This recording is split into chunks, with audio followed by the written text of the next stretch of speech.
Bob बिस्वास एक contract killer की story है जो अपनी याददाश्त भूल जाने के कारण अपने नए जीवन में ढलने की कोशिश कर रहा होता है, लेकिन उसकी पिछली जिंदगी की परछाई उसका पीछा नहीं छोड़ती।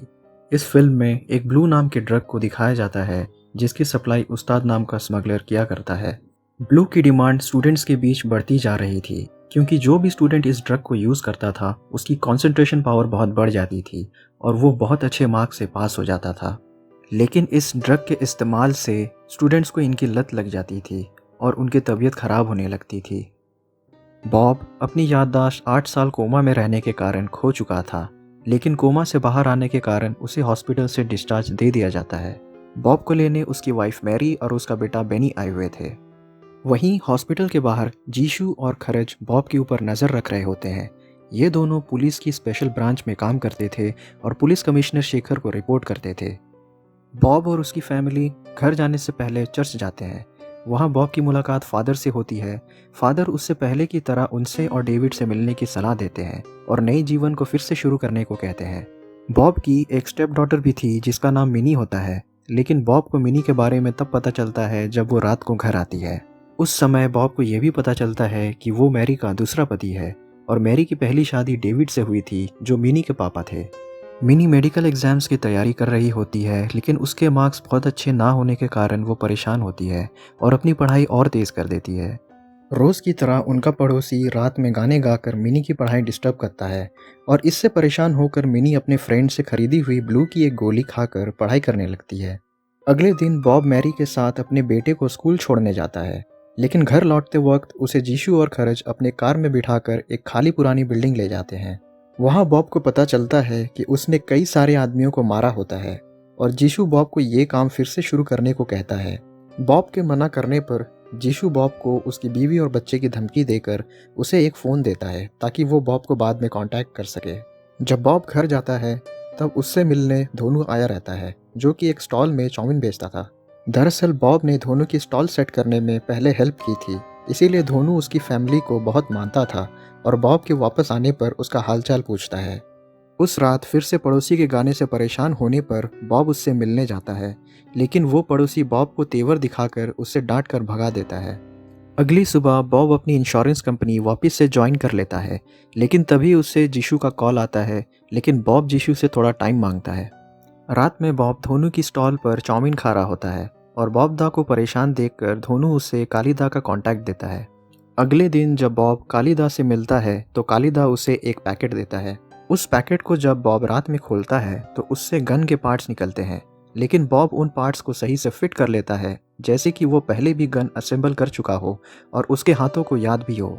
उसी समय पड़ोसी बॉब को देखकर जानबूझकर गाना गाने लगता है और ये देख बॉब को गुस्सा आता है और पड़ोसी के सर के बीचों बीच गोली मार देता है। ऑफिस में जब बॉब काम कर रहा होता है तभी उसके फ़ोन पर बुबाई की कॉन्ट्रैक्ट आती है। बुबाई उस्ताद के लिए काम करता था और स्टूडेंट्स के ज़रिए ब्लू भी बेचा करता था। क्योंकि मिनी को भी ब्लू की आदत लग चुकी थी, वो अपने एक फ्रेंड के साथ पेरिस बार जाती है बुबाई से ब्लू खरीदने। मिनी के ब्लू खरीदने के बाद बॉब वहाँ पहुँचता है और बुबाई और उसके साथियों को मार देता है, लेकिन पेरिस बार के बाहर उसकी मुलाकात मिनी से हो जाती है। उस्ताद को बुबाई की मौत का पता चलता है और धोनू को उसके किलर का पता लगाने को कहता है। इस सीन में हमें ये पता चलता है कि धोनू भी टेढ़ा मेढ़ा काम करता था। अगले दिन बॉब को राहुल को मारने का काम मिलता है। राहुल दरअसल एक अंडरकवर कॉप था जो ब्लू पर इन्वेस्ट करने का नाटक करके पुलिस को उस्ताद तक पहुंचाने का काम कर रहा था।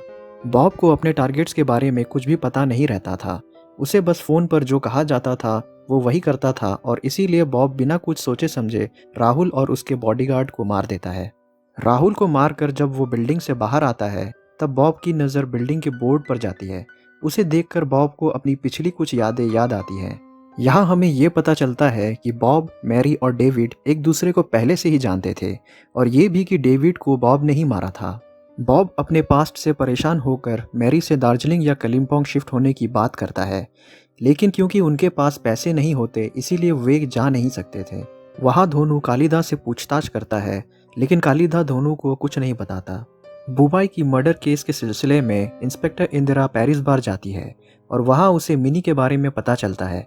इसके बाद इंस्पेक्टर इंदिरा पोस्टमार्टम वाले डॉक्टर के पास चली जाती है। फिर धोनू भी पेरिस बार जाता है और अपने तरीके से पूछताछ करता है।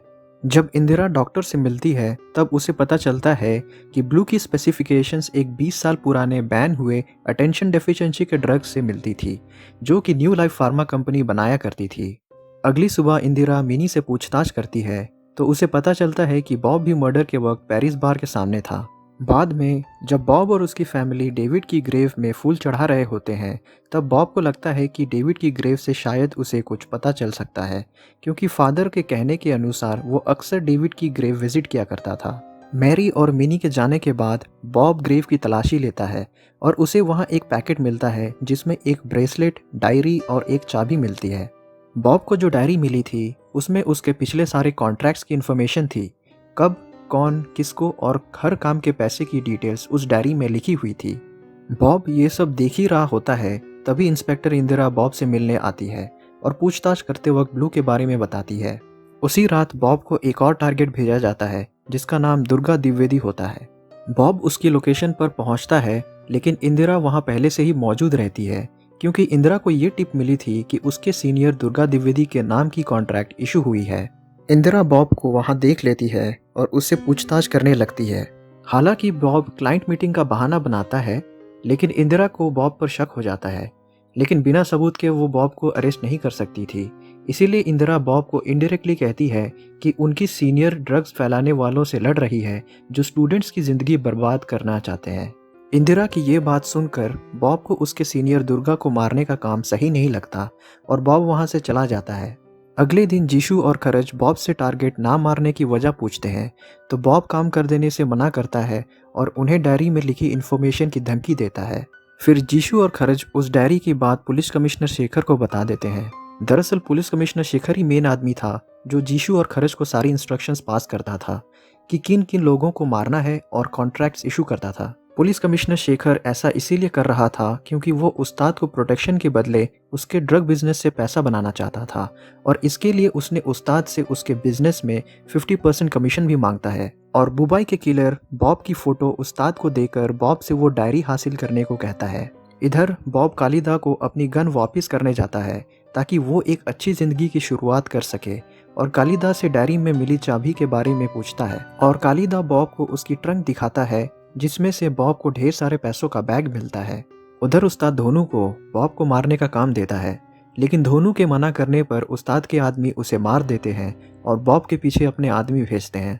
जब बॉब घर आता है तब उस्ताद के आदमी बॉब पर हमला कर देते हैं और उससे डायरी के बारे में पूछते हैं और बहुत मारते हैं। बॉब अपनी फैमिली को बचाने के लिए बता देता है कि डायरी कालिदा की दुकान में है, लेकिन फिर भी उस्ताद के आदमी बॉब पर गोली चलाते हैं और वो गोली मैरी को लग जाती है। फिर बॉब उन लोगों को मार देता है, लेकिन लड़ाई के वक्त उसका बेटा बेनी भी मारा जाता है। सुबह इंस्पेक्टर इंदिरा बॉब को अरेस्ट करके ले जा रही होती है, लेकिन उसे जानबूझकर छोड़ देती है ताकि बॉब उन ड्रग वालों को मार सके जिन्होंने उसकी फैमिली की जान ली थी, और इसमें इंदिरा का भी फायदा रहता है। फिर बॉब कालिदा से अपनी गन वापस लेता है और उन्हें वो पैसों का बैग मिनी को दे देने को कहता है और वो डायरी इंस्पेक्टर इंदिरा को। बॉब फिर जीशु के पास पहुंचता है और खरज को मारकर जीशु को लेकर उस्ताद के अड्डे पर पहुंचता है। वहां कोई भी बॉब के सामने टिक नहीं पाता और फिर बाद में जीशु और पुलिस कमिश्नर शेखर को भी वहीं पर मार देता है। लेकिन तभी उस्ताद मिनी को बाहर बुलाता है और उसे ब्लू फ्री में देने का वादा करके बॉब को शूट करने को कहता है। दरअसल उस्ताद ही मिनी के वो डॉक्टर अंकल थे जो मिनी की पढ़ाई में हेल्प किया करते थे और उसके पापा डेविड के साथ काम भी किया करते थे। उस्ताद मिनी से यह भी कहता है कि बॉब की वजह से ही उसकी माँ की जान गई है।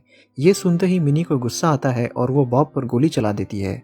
लेकिन तभी मिनी को पता चलता है कि उसकी फैमिली को बॉब ने नहीं बल्कि उस्ताद ने मारा है, और मिनी उस्ताद के ऊपर हमला भी करती है, लेकिन उस्ताद मिनी को धक्का देकर बेहोश कर देता है। फिर उस्ताद और बॉब के बीच हाथापाई होती है और बॉब उस्ताद के सर पर ढेर सारी गोलियां मार देता है। बाद में दुर्गा को इंस्पेक्टर इंदिरा के द्वारा वो डायरी मिलती है और वो बॉब का नाम केस से हटवा देती है। फिर 6 महीने बाद मिनी मैरी की ग्रेव में दिखती है, जहां बॉब उससे बात करने की कोशिश करता है, लेकिन मिनी बॉब से कभी बात नहीं करना चाहती, इसीलिए वहां से चली जाती है। लेकिन बॉब मैरी की ग्रेव के सामने प्रॉमिस करता है कि वो मिनी को डॉक्टर बना कर रहेगा। और फिर थोड़ी देर बाद बॉब के फ़ोन पर विद्या की कॉन्ट्रैक्ट आती है और पिक्चर यहीं ख़त्म हो जाती है।